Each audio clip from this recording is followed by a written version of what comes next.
Para mí. Pero de todas maneras estamos haciendo el estudio de lo que es el reino venidero. Este es un estudio escatológico.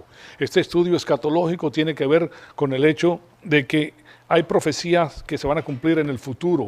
Estas profecías tienen pues la marca de nuestro Dios. Él, el que controla la historia. Y por ende nosotros entonces podemos ver la mano de Dios en todas las cosas. Él es el Señor, el creador de todas las cosas. Ahí tienen ustedes en la pantalla lo que es el reino venidero. Esta es la lección número 110 que vamos a iniciar el día de hoy. Tenemos dos lecciones, esta es la primera, después hacemos la pauta y después continuamos con la segunda parte.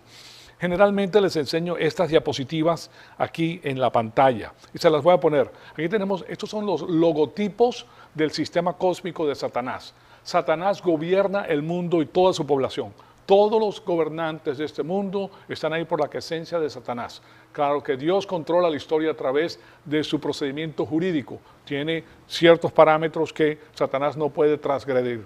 Y tampoco lo hace el Señor porque se está presentando el juicio de apelación de Satanás ante la presencia del trono y Dios lo hace creando al ser humano y lo hace con estos segmentos administrativos de la historia a la cual nosotros pertenecemos al día de hoy en la edad de la iglesia. Entonces, lo que tenemos es que estos logotipos representan lo que es el sistema cósmico y tenemos el árbol del conocimiento del bien y del mal que causa la caída de Adán.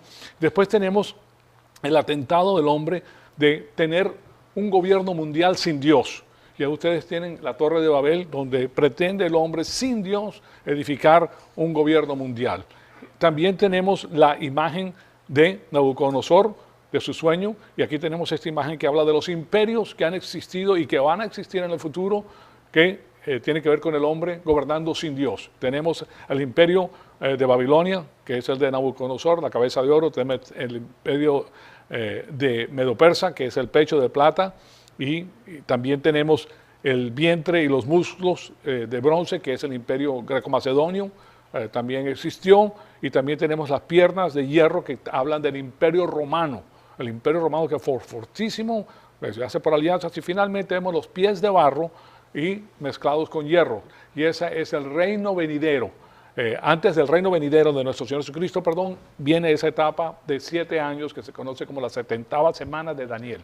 Y la 70ª semana de Daniel tiene que ver con el pueblo de Israel, no tiene que ver con la iglesia, porque ya nosotros como iglesia hemos sido levantados al Señor. Entonces, estos son los imperios como los ve el hombre, se ve grandioso y majestuoso enfrente de Dios, pero Dios ve a estos reinos de esta manera, con las bestias de Daniel 7. Aquí tenemos el león con las alas, que habla del imperio babilónico. Después tenemos este oso que tiene un hombro más grande que el otro, y ese es el imperio medo-persa, porque eran dos, fue una alianza grande que fue contra el imperio babilónico. Después vemos este leopardo con 4 cabezas y alas, y habla de Alejandro Magno y su conquista veloz del mundo. Y finalmente vemos la última bestia, que es una bestia que tenía 10 cuernos, ahora tiene 7 cuernos y un cuerno pequeño, que es el que controla el anticristo. Ese va a ser el periodo de 7 años de la tribulación. Entonces ese es otro de los emblemas que tenemos del sistema cósmico y cómo lo ve Dios. Y ahora también les enseño el sistema cósmico, que ¿quién es el que dirige el sistema cósmico el día de hoy?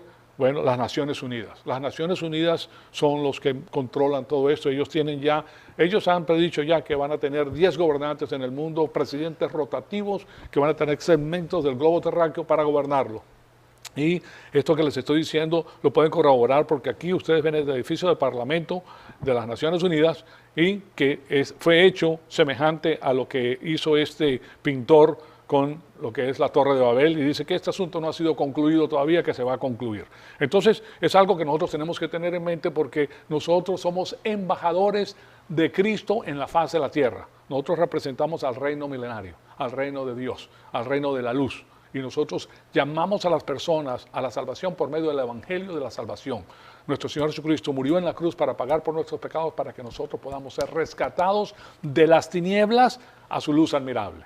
Y nosotros somos sus voceros, nosotros somos sus embajadores, y nosotros nos representamos ante la presencia de Dios por nuestro sacerdocio. Entonces, con Dios, nuestro sacerdocio, somos sacerdotes reales del Dios Altísimo, y para los hombres nosotros somos los ministros del Evangelio y somos los embajadores de Cristo. Entonces, estamos viendo este asunto de lo que ha sucedido en el transcurso de la iglesia a la cual nosotros pertenecemos con el campo al cual nosotros pertenecemos. Nosotros somos dispensacionalistas. Nosotros creemos en la administración divina de la historia promulgada por el apóstol Pablo, que habla de segmentos administrativos. Estamos hablando de lo que se conoce en el griego como la oikonomía, ¿okay? La oikonomía de Pablo, y Pablo nos deja saber a nosotros que Dios ha gobernado el mundo por segmentos. Comienza con los gentiles, que no tenían la ley todavía y era administrado por un sistema patriarcal, el cual daba pues información a sus familias a través de los padres. Después viene Moisés y da la ley. Moisés es el padre de la nación judía. Abraham es el padre de la raza judía, pero Moisés es el padre de la nación judía. A él se le da la ley, él promulga la ley, le da las instrucciones al pueblo judío para que el pueblo judío pudiera hacer la voluntad de Dios. Vimos el gran fracaso que tuvo el pueblo judío y por eso fue dispersado en el mundo entero, y después de eso fue dispersado y después de eso pues regresa y crucifica a su Mesías, al Señor Jesucristo. Crucifica al Mesías y el Mesías ahora llama a la iglesia. Nosotros somos la iglesia. En el día de Pentecostés se inicia la iglesia y nosotros somos parte de la iglesia, y después de eso la iglesia va a ser levantada y viene el periodo de la tribulación, las 70 semanas de Daniel, los pies de barro y de hierro comienzan, que es el periodo de la tribulación. Después de esto termina ese periodo, viene nuestro Señor Jesucristo, el Mesías establece su reino en Jerusalén y gobierna el mundo entero desde Jerusalén, desde Israel. Y nosotros venimos con Él para gobernar el mundo. Eso es algo extraordinario y maravilloso, porque nosotros regresamos sin la naturaleza pecaminosa humana.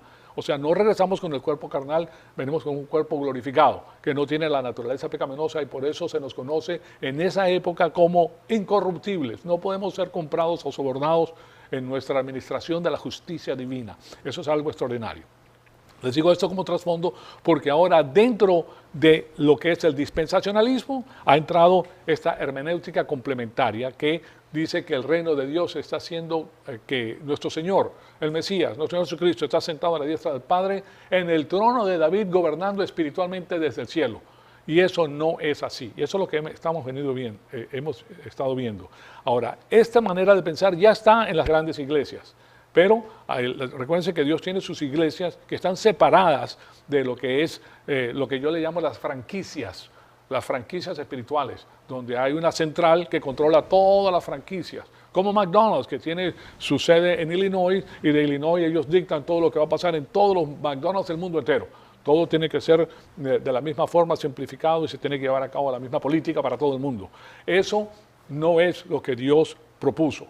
Dios propone y da el don espiritual de pastor y maestro como Él lo desea. No es por votación que el pastor llega a ser pastor, sino que es un don espiritual otorgado por Dios para que dirija un segmento de su rebaño. Ese rebaño es de Dios, y el pastor simplemente se le da esa gran comisión, se le da esa, que es una, de paso, es algo maravilloso, es algo extraordinario, es una cosa que Dios otorga para que Él alimente a las ovejas de Dios, las alimente con la palabra de Dios, para que ellos crezcan, para que se maduren, para que se fortifiquen. ¿Se dan cuenta? Eso es lo que Dios quiere, que nosotros lleguemos a la madurez espiritual para conocer todo el consejo divino que tiene para nuestras vidas.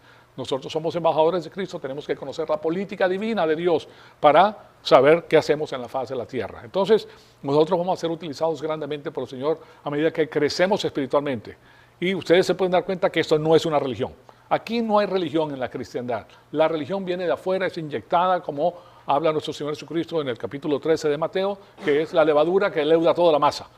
El árbol que creció, los pájaros que se nidan en él, la perla escondida, los tesoros escondidos, todo eso habla de que en el transcurso de la iglesia el asunto se va a degenerar totalmente y va a concluir en el rapto de la iglesia y en el establecimiento de este periodo de tiempo que se conoce como la tribulación, y finalmente regresa nuestro Señor Jesucristo y acaba con el sistema completo. Ahora, nosotros no podemos acabar con la maldad. Nosotros no estamos aquí para acabar con la maldad. No estamos aquí para pelear en contra de Satanás, porque ¿quiénes somos nosotros para pelear contra un ángel? Pónganse a pensar en eso, ¿okay? Si Dios mismo no lo hizo, si el Señor Jesucristo y el Mesías no lo hizo y los apóstoles no lo hicieron, ¿por qué ustedes creen que hay personas que creen que pueden pelear con Satanás? Nosotros estamos aquí para pelear con Satanás. ¿Okay? No tenemos que ser tontos y llevados por sistemas religiosos que no tienen que ver nada con el asunto. Estamos aquí para crecer, para conocer, para ser alimentados. Si nosotros queremos, tomamos la información y si no la dejamos, nadie te puede obligar, es asunto privado. Entonces, todo eso de nuevo se lo estoy diciendo para decirles lo que está pasando ahora en el campo del dispensacionalismo. Ya esto ha entrado en el campo de las grandes iglesias a través de la teología del pacto, a través de la teología del reemplazo, porque la gran iglesia ahora dice que ha reemplazado a Israel y eso no puede ser por muchos motivos y ya tenemos 120 lecciones viendo el asunto y eso no puede ser. Lo que estoy haciendo es dándole una preponderancia de evidencia para que ustedes se den cuenta que eso no puede ser. Entonces, lo primero que quiero hacer ahora es presentarles con este asunto de lo que es la hermenéutica complementaria. Y ahí tienen ustedes de nuevo este asunto. Y ya esta es la quinta vez que se los pongo porque es muy importante saber de qué se trata esta hermenéutica. Cuando nosotros hablamos de hermenéutica, cuando se hacen los estudios bíblicos, se habla de la hermenéutica. La hermenéutica tiene que ser histórica y gramática y literal. O sea, tiene que basarse en la gramática del idioma original en que fue escrito, en la historia en la cual fue escrito y tiene que ser tomada literalmente, no alegóricamente. Alegóricamente significa que se le está inyectando los pensamientos del lector a la escritura y nosotros no podemos inyectarle a la escritura nada. La escritura nos tiene que dar a nosotros la información del hagiógrafo, del escritor, para que nosotros podamos guiar nuestra vida. Entonces, fíjense lo que ocurre con la hermenéutica complementaria. Ya les di la definición de lo que es la hermenéutica sana. Ahora está la hermenéutica complementaria.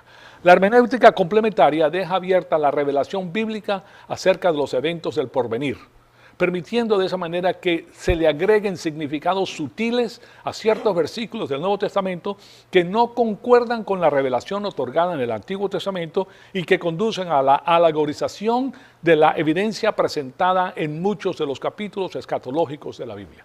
Cuando se habla de escatología, estamos hablando de eventos del porvenir. Entonces, este es el problema que tiene que dejar la Biblia abierta. O sea, no se selló la Escritura a través del apóstol Juan en la isla de Patmos con el libro de Apocalipsis. No. Según ellos, a ellos se les dio revelación adicional que no está en la Biblia. Y ellos entonces de esa manera dejan abierta la revelación y pueden agregarle de acuerdo a su beneplácito lo que ellos quieran a la palabra de Dios. Y forman una religión y bifurcan de la verdad. ¿Por qué? Porque una vez que tú comienzas a ponerle lo que tú piensas a la Biblia, tú eres un ser temporal, terrenal y finito, con un conocimiento diminuto de las cosas infinitas, y ahora tú crees que puedes guiar a toda una iglesia basada en esa manera de pensar. No es así. Entonces, por eso se las pongo. Ahora, lo que quiero hacer es darle lo que hemos hecho hasta el momento. Nos hicimos la pregunta de por qué hay personas que dicen que el reino de Dios está presente el día de hoy.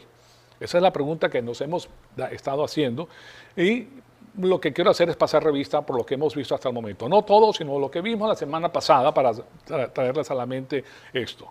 Entonces, nos damos cuenta que esa hermenéutica complementaria también es utilizada por los teólogos que se encuentran en el campo de la teología del reino ahora. Eso es lo que ellos dicen, que el reino está ahora vigente y pretenden presentar al reino davídico como funcionando ahora desde el cielo de una forma espiritualizada. Y lo hacen y no hacen entonces distinción entre Israel y la iglesia. Además aseveran que el motivo primordial por el cual Dios creó al hombre es para salvarlo. Suena muy bonito. Sí, Dios nos creó para salvarnos, para darnos vida eterna. Pero ese no es el propósito principal. El propósito principal es el de glorificar a Dios. El de glorificar a Dios. Cristo vino y glorificó a su Padre. Nosotros estamos aquí para glorificar a Cristo. El que glorifica a Cristo, glorifica al Padre. Nadie viene al Padre sino por mí, nos dice la palabra de Dios. Y eso es muy importante porque a nosotros nos da el norte, nos pone la mirada en lo que tenemos que estar y de esa manera podemos crecer y entender todo esto. Lo que sucede con la información bíblica es que nosotros aprendemos a través de la información bíblica lo que tenemos que hacer. Nos da una claridad extraordinaria en lo que corresponde a nuestra vida. Y facilita pues el entendimiento de las cosas que existen en el sistema cósmico. No te pueden engañar. Si tú tienes la palabra de Dios en tu corazón, no te puede engañar el sistema cósmico. El sistema cósmico utiliza la religión. Hay muchísimas religiones. Esa es la carta mayor de Satanás, la religión. La religión se ha inyectado, se ha incrustado, ha penetrado en la iglesia, en la cristiandad. La cristiandad no es una religión, es una relación con Dios a través del Señor Jesucristo. Pero ahora se ha infiltrado. También están los sistemas filosóficos del mundo. Hay una serie de cosas que utiliza Satanás para mantener a la persona toda confundida, involucrada con sistemas de religiones embolatada, no sabe si viene o si va y no conoce lo que está pasando. No puede ver lo invisible porque está pendiente de una religión y de ganar puntos con Dios. O piensa en su mente diminuta que dándole dinero a la iglesia va a recibir las bendiciones de Dios, porque eso es lo que le han dicho en la televisión, le han dicho en las iglesias, etcétera, etcétera. Pero tú a Dios no lo puedes comprar con tu dinero. Quédate con tu dinero, porque no lo vas a comprar, vas a tener menos dinero y no vas a recibir la bendición. Porque a Dios no le interesa tu dinero, le interesa tu alma, le interesa que tú crezcas espiritualmente y lo conozcas a Él, para que lo ames con todo tu corazón, con toda tu alma y con toda tu fuerza. Entonces, además, este asunto de la hermenéutica complementaria se verá que el motivo primordial entonces por el cual creó Dios al hombre es para salvarlo, pero ya vimos que no es así, es para glorificar a Dios. Todo este enfoque de la hermenéutica complementaria entonces carece de soporte en el Antiguo Testamento. Y en el Antiguo Testamento está anclado todo el Nuevo Testamento. Si lo que se encuentra en el Nuevo Testamento no está anclado en el Antiguo Testamento, bandera roja, porque es algo inventado por el hombre. Tiene que estar anclado y tiene que tener sentido en el Antiguo Testamento porque es la progresividad del pensamiento de Dios para cada uno de nosotros. Entonces también vimos que el dispensacionalismo progresivo y el segundo capítulo de los Hechos de los Apóstoles es utilizado por ese campo de la hermenéutica complementaria para embolatar a la iglesia. Y yo les he hablado de la dialéctica. La dialéctica es el uso de las palabras, a través de las palabras, para que la persona cambie de manera de pensar. Y les hablé de lo que es la tesis, ¿verdad?, la antítesis y la síntesis. Se comienza, si tú tienes una creencia cristiana, vienen estas personas con este punto de vista y te proponen, bueno, nosotros estamos de acuerdo con esto, o sea, tenemos algo parecido, vamos a implementar esto, vamos a ponernos de acuerdo en el 95-98% en el cual estamos de acuerdo. Pero hay un 2% que lo están inyectando, ¿verdad? Ahí lo ven. Entonces ahora de esto, de esta tesis, hacen la antítesis y sacan una nueva síntesis. Y esa síntesis, ahora de lo que han hecho, la pasan a la parte de arriba como la nueva tesis. Y de ahí comienzan con la antítesis y van cambiando paulatinamente como lo hace como leuda la masa la levadura.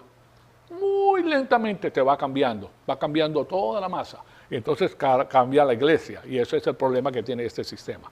También hemos visto el empleo de diferentes verbos para lograr ese objetivo. Ellos utilizan un verbo, le dan una definición diferente, entonces con eso tú bifurcas la iglesia, se va por ese pensamiento y lo que tenemos que hacer es escudriñar la escritura como hacen los de Berea para darnos cuenta la realidad. Entonces, la naturaleza pertinente de sentarse. También hemos visto el asunto de la naturaleza pertinente de sentarse, porque está siendo utilizado este asunto de sentarse para, de nuevo, traer un cambio a la iglesia. Y después vimos la audiencia judía de Pedro y nos dimos cuenta que careciendo una explicación profunda por parte del apóstol, los judíos a quienes Pedro se dirigía en el día de Pentecostés nunca hubieran interpretado las declaraciones de Pedro como transmitiendo la noción de que el trono terrenal de David en Jerusalén ahora iba a sido repentinamente transferido al cielo, donde Jesús ahora gobierna sobre la iglesia infante. Eso es lo que ellos están proponiendo. Cosa que, recuérdense que en el Antiguo Testamento no se conocía absolutamente nada acerca de la iglesia. Entonces, ¿por qué van a haber profecías que tienen que ver con la iglesia si no se conocía? Nadie conocía nada acerca de la iglesia. Pero eso es lo que propone este asunto de la hermenéutica complementaria. Y después hablamos del asunto de que la semejanza no es igualdad. Y vincular no es lo mismo que equiparar. Y les di la comparación de dos carros en el garaje. Que son dos carros diferentes, tienen 4 ruedas, tienen motor, tienen radio y tienen puertas. Eso no significa que sean el mismo carro. No son los dos uno solo. Entonces, la idea de que en cualquier sentido los dos tronos, el de Dios y el de David, puedan ser equiparados es ilusoria. No es respaldada por ningún versículo en la Biblia. Pero ellos tienen que hacer una gimnasia mental extraordinaria para hacer que eso concuerde. Tienen que torcer las escrituras para que encajen. ¿Okay? Pero no van a encajar. No pueden encajar. ¿Por qué? Porque la escritura no lo permite. Es lo mismo que tener, si tú rompes un papel, como yo les he dicho, si yo rompo este papel, ¿verdad? Y este papel tiene cierta configuración en su ruptura, ¿no? Por ejemplo, esta es la configuración, tú no puedes encajar esto, ¿verdad? Al nivel molecular no lo permite, no lo puedes encajar aquí. ¿Okay? Y si tienes otras rupturas no lo puedes encajar al revés. Tienes que encajar, la escritura hace eso, que tú no puedes encajar las cosas hechas por el hombre a la revelación divina, no lo puedes hacer. puedes tratar, pero tienes que pasar por una gimnasia espiritual impresionante y tienes que cambiar la hermenéutica para inyectar el pensamiento humano en estas cosas. Pero tienes que tener personas sumamente inteligentes porque puedes empezar e iniciar y parecer bien, pero cuando eso sigue su camino, porque es un rumbo que bifurca, uno va por un otro, ya cuando llegas a cierto nivel, la diferencia es tanta que es imposible que eso concuerde, ¿se dan cuenta? Entonces tenemos que estar al tanto de esto. También vimos, entonces, este asunto que Pedro tiene que ver con la fuente del Espíritu. El punto que hace Pedro, pues, tiene que ver con la fuente del Espíritu y no con otra cosa, no con el gobierno de Dios, de nuestro Señor Jesucristo desde el cielo. Entonces, permítame darles esa porción. Aquí tenemos que los dispensacionalistas progresivos han errado el asunto del sermón de Pedro en Hechos 2. ¿Okay? Yo sé que esto es un asunto sumamente avanzado. ¿Okay? Pero nosotros recuerden que somos embajadores de Cristo y nosotros tenemos que tener esta información en nuestro corazón porque esto lo van a ver ustedes una y otra vez y no se pueden dejar engañar. Y por eso les estoy dando esta preponderancia de evidencia bíblica para que ustedes se den cuenta que cuando escuchen este tipo de cosas, hay una bandera roja para ustedes y que tampoco nos vamos a poner a estar, dame que te doy, que tú opinas esto y yo opinas esto, porque nosotros no estamos aquí para argumentar con nuestros hermanos cristianos, ¿me explico? Nosotros sabemos dónde estamos porque a nosotros nos interesa crecer espiritualmente. Ahora, sí le podemos decir a nuestros hermanos cristianos que vengan y conozcan la palabra de Dios, pero es asunto privado. Miren, todos nosotros tenemos un radar dado por Dios para conocer la verdad. Tú vas a oír la verdad y tú vas a decir, esta es la verdad. Me interesa conocer, me interesa crecer, ahora sí estoy en lo que tengo que estar. De otra manera estoy en la religión, en los golpes de pecho y que le voy a dar a Dios cierta cantidad de dinero para que me bendiga y vengo una vez a la semana y con eso tengo suficiente y el resto del tiempo me la paso allá afuera en el sistema cósmico de Satanás haciendo lo que me dé la gana y pretendiendo de esa manera que Dios te bendiga porque tú fuiste el domingo a la iglesia y diste el 10% de tu salario.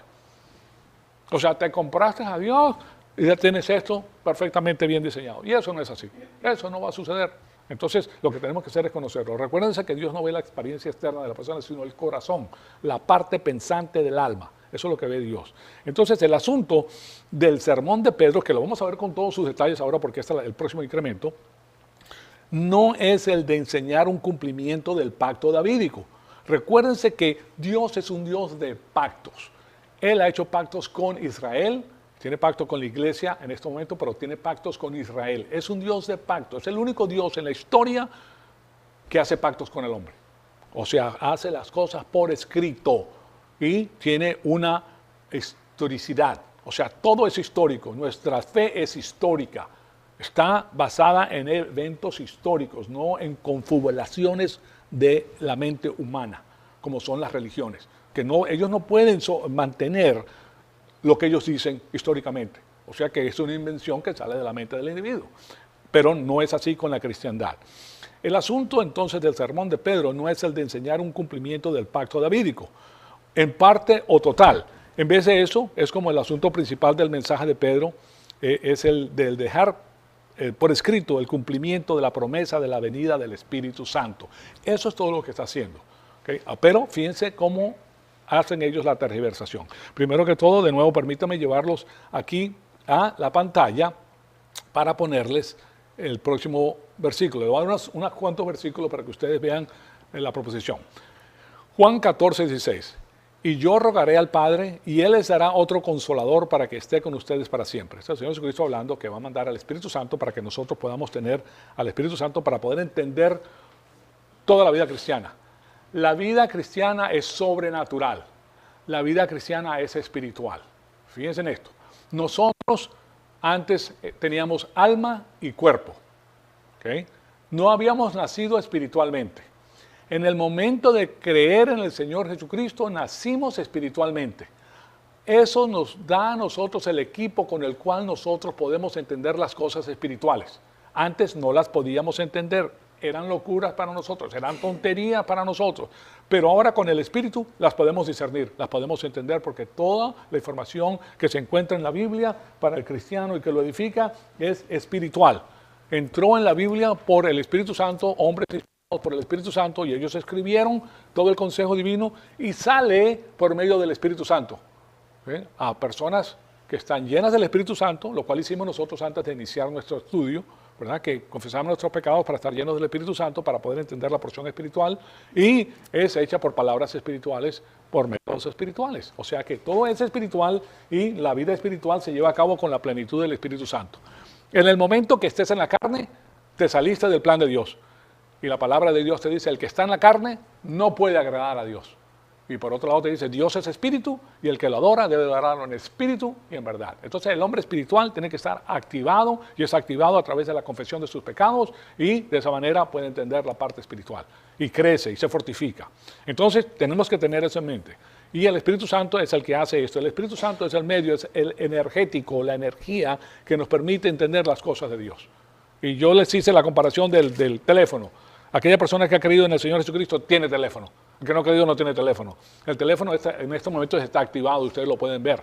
Si el teléfono está apagado, yo no puedo marcar. Yo no puedo marcar porque no me puedo comunicar con nadie porque está apagado. Eso es una analogía de lo que es la persona en pecado. Tiene el espíritu, pero no lo puede utilizar porque está en pecado. Lo que tiene que hacer es confesar su pecado, o sea, prender el aparato. Entonces sí puede marcar y sí puede su mensaje llegar a otro lugar o la llamada telefónica a otro lugar y sí la puede entender. Y el Espíritu Santo es el que convierte la información digital en palabras que puedes entender. Lo mismo pasa espiritualmente. Tú puedes entender las palabras divinas a través del Espíritu porque el Espíritu Santo las hace una, ¿cómo se dice? Decode en español. Una decodificación. ¿Okay? De las cosas que no se entienden a las cosas que se entienden. Solamente para los hijos de Dios. O sea que esto, ustedes pueden ver que esto no es una religión, ni golpe de pecho, ni nada de eso, sino que Dios hace las cosas con la lógica divina que es perfecta. Perfecta lógica divina. Bueno, entonces, veamos el próximo, pero yo les digo la verdad, les conviene que yo me vaya, porque si no me voy, el Consolador no vendrá a ustedes, pero si me voy, se los enviaré. Después en Lucas 24:49 dice, y he aquí, yo enviaré sobre ustedes la promesa de mi Padre, pero ustedes permanezcan en la ciudad hasta que sean investidos con poder de lo alto, o sea, con el Espíritu Santo, que ellos son investidos con ese poder. Después, el próximo se encuentra en Hechos 1, del 4 al 5. Y dice, y reuniéndoles les mandó que no salieran, ya estamos en el libro de los Hechos, que es el que estamos estudiando, en el libro de los Hechos, y reuniéndoles les mandó a que no salieran de Jerusalén, sino que esperaran la promesa del Padre, la cual les dijo, oyeron de mí, pues Juan bautizó con agua, pero ustedes serán bautizados con el Espíritu Santo dentro de pocos días. Entonces ahí tenemos el motivo por el cual él está diciendo esto. O sea que la posición de Cristo a la diestra del Padre es la fuente del cumplimiento de esa promesa. ¿Cómo se cumple? Porque ahora Cristo está sentado a la diestra del Padre. Después de haber sido glorificado, después de su muerte, ascendió al cielo y el Padre lo hizo sentar a su diestra. Le dijo, siéntate a mi diestra hasta que ponga a tus enemigos por estrado de tus pies. Entonces, aquí vemos que en Hechos de los Apóstoles, ahora estamos entrando pues en el asunto de lo que utiliza el campo de la hermenéutica complementaria para respaldar su posición. Pero lo vamos a estudiar para que se den cuenta de que lejos de eso, pues la realidad es otra. En Hechos 2:33 nos dice, así que exaltado a la diestra de Dios y habiendo recibido del Padre la promesa del Espíritu Santo, ha derramado que estos ustedes ven y oyen. ¿Sí se dan cuenta? Entonces, aquí lo que tenemos es que las tendencias ascendentes, la explicación era necesaria dado al hecho de que la audiencia de Pedro inicialmente había atribuido la manifestación del Espíritu Santo a una borrachera. Era la explicación naturalística. ¿Por qué es naturalística? Porque estas personas tenían alma y cuerpo, no tenían el espíritu. Ellos no entendían estas cosas, ellos lo veían del punto de vista humano. Y eso lo ven ustedes entonces en los Hechos de los Apóstoles, que de nuevo les voy a poner aquí en la pantalla, ¿verdad? Aquí lo tienen ustedes, los Hechos de los Apóstoles, pero otros se burlaban y decían, están borrachos. Eso es lo que decían, porque estaban hablando ¿en qué? En lenguas, pero no en lenguas como se utilizan hoy en día. Estaban hablando en idiomas foráneos. ¿Por qué estaban hablando en idiomas foráneos? Porque se recuerdan de el leopardo con las 4 cabezas, que son sus 4 generales, y las alas que hablan de su velocidad. Bueno, él conquistó el mundo, en 30 años conquistó el mundo entero, el mundo conocido entonces. ¿Y qué hizo? Él se quedó tan admirado con los judíos, porque el sumo sacerdote judío salió a su encuentro y le dijo, de ti está escrito aquí en el libro. Y le enseñó el libro de la profecía y él se quedó abismado con el Señor y dijo, esta gente es muy inteligente, y los mandó a administrar su vasto imperio en la parte bancaria. O sea que los judíos fueron llevados a diferentes, los pardos, los medos, los elamitas, Egipto, todos esos lugares de los cuales habla la Biblia, ahí fueron los judíos y ahí se establecieron por 300 años antes de que viniera el Señor, ¿verdad? Ya hablaban los idiomas de esos países. Si ustedes tienen hijos aquí en los Estados Unidos y ya tienen 300 años, aquí sus hijos, ellos no hablan español. Hablarán un par de palabras, pero ya están completamente inmersos en el idioma inglés. Ahora, la primera generación sí, pero después no. Entonces, esos judíos venían a las fiestas solemnes que se daban en Israel. 3 fiestas solemnes, ellos tenían, los hombres tenían que venir a Jerusalén a participar de las fiestas solemnes. Entonces, cuando ellos estaban ahí, el día que le da el Espíritu Santo a las 120 personas, ellos comienzan a hablar en los idiomas natales de las personas que habían venido a Israel. La profecía de las lenguas es para el pueblo judío, no para la iglesia. ¿Okay? No es para la iglesia, sino para el pueblo judío, para que ellos supieran que había llegado el momento en el cual, cuando ellos escucharan estos lenguajes que eran fuertes para el oído judío, el fin estaba cercano, que iba a venir la destrucción. Entonces ellos y el motivo por el cual existía ese don de lenguas era para evangelizar a estos judíos que venían a las fiestas, para decirles que el Mesías había llegado. ¿Se dan cuenta? Entonces, ¿qué pasa? Que ellos escuchan a estas personas hablando en diferentes idiomas y se burlaban de ellos y decían, están borrachos,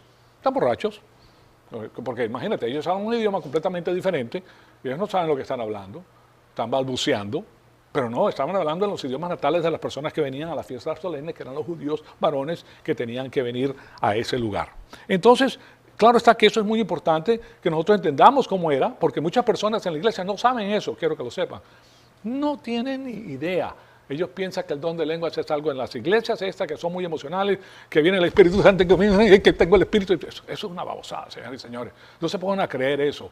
¿Okay? Eso es cosa de personas que son completamente analfabetas en lo que concierne a la palabra de Dios. ¿Okay? Eso no es así. No funciona de esa manera, señoras y señores. Dios quiere que tú crezcas espiritualmente a través del conocimiento de la palabra de Dios que está escrita en este libro. Es lo que quiere, es que este libro lo conozcas tú.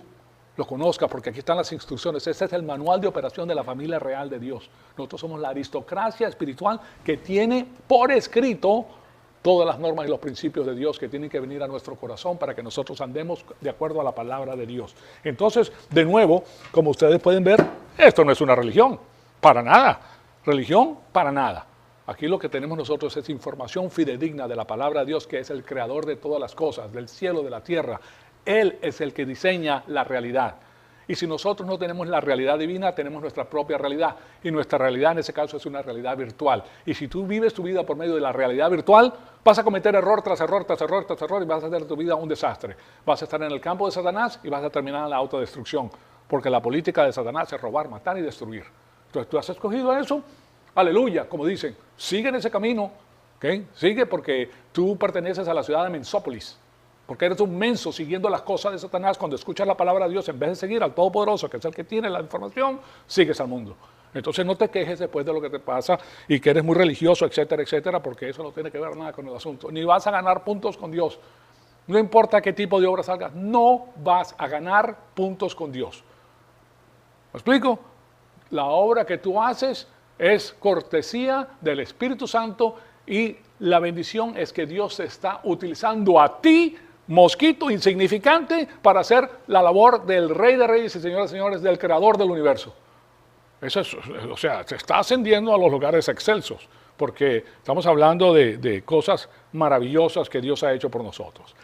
Bien, como pueden ver, esto se va perfilando de una manera muy interesante. Ahora fíjense en la explicación que hace Zane Hodges. Este señor fue uno de los eruditos máximos de este seminario teológico de Dallas. Y les pongo aquí en la pantalla la cita de este señor Zane Hodges.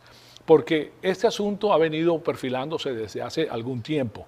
Me refiero al asunto de la hermenéutica complementaria que dice y propone sutilmente que Jesucristo está gobernando el mundo desde el cielo. ¿Okay? Pero resulta que el Señor Jesucristo no mandó a presidentes aquí en la faz de la tierra, mandó a embajadores. Un embajador no gobierna el país donde va. ¿Ok? O sea que veamos las cosas como tienen que ser. Entonces, este señor dice lo siguiente, ahí lo tienen ustedes en la pantalla. Aún separados de esta consideración, Darrell L. Buck, este es uno de los fuertes proponentes de la hermenéutica complementaria. Este es uno de las lanzas, de la cabeza de la lanza que propone este sistema. Él dice, separados de esta consideración, Darrell Buck hierra el asunto de la cita del Salmo 110 en Hechos 2. Porque él está citando en Hechos 2 al Salmo 110, Pedro, el apóstol Pedro. Como lo hace claro el versículo 33, el verdadero vínculo tiene que ver con el derrame del Espíritu Santo. O sea, ese es el día que está derramando el Espíritu Santo. Y esto está muy bien confirmado en las enseñanzas del Nuevo Testamento, que el don del Espíritu Santo es una consecuencia directa de la ascensión de nuestro Señor Jesucristo al Padre. Si el Padre no sube, nosotros no recibimos el Espíritu. ¿Correcto? Voy a subir, pues yo le voy a mandar el Consolador. Eso es lo que nos dijo. No para gobernar al mundo, porque él, recuérdense, otra capa interesante que tenemos que tener en el trasfondo de nuestra mente es que se está llevando a cabo el juicio de apelación de Satanás. Dios le tiene que dar a Satanás el campo para que él presente su caso. Y el caso se presenta con las dispensaciones, con la historia del hombre. La historia del hombre, el campo de los gentiles, no había ley.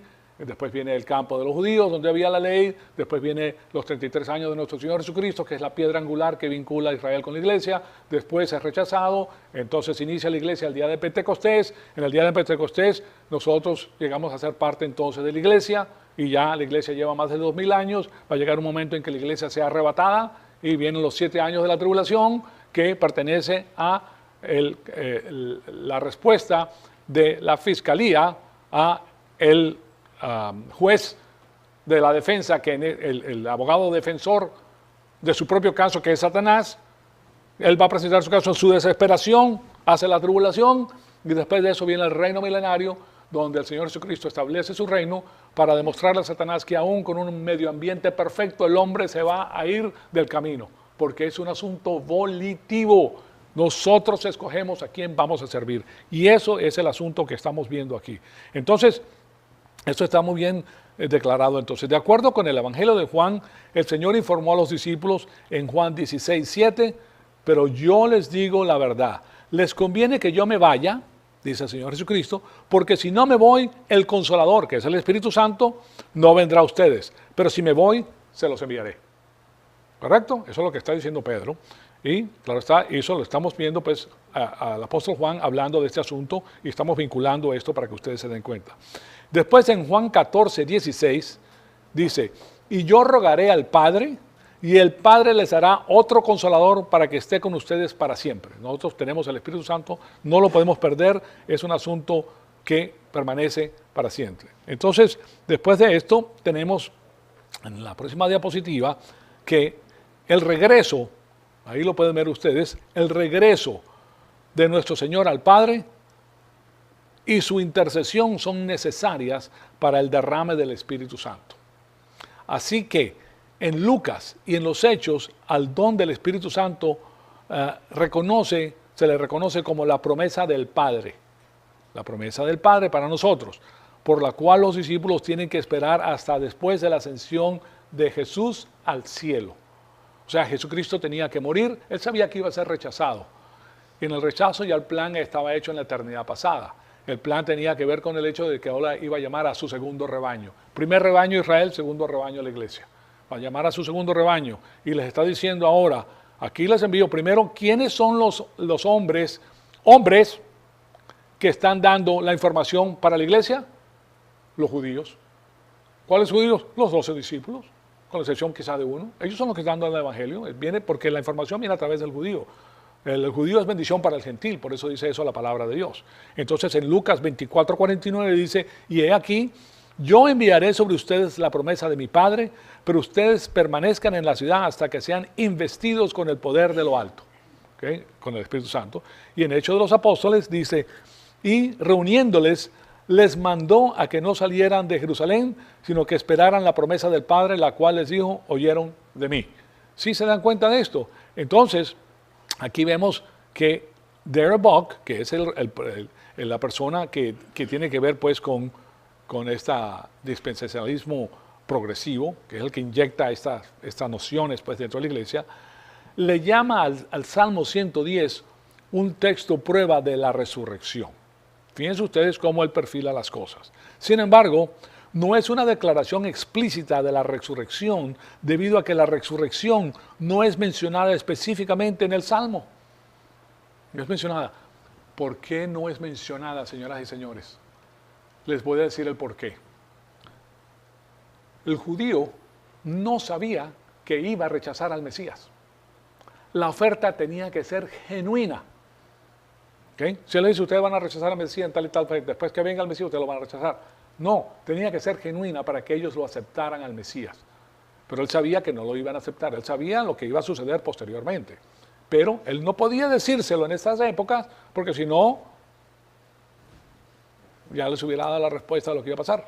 ¿Me explico? Y él no podía hacer eso, él no podía hacer eso. Entonces, el asunto por el cual Pedro está citando a Salmo 110, simplemente tiene que ver con el hecho de que la ascensión de Cristo a la diestra del Padre es la fuente del derrame del Espíritu Santo.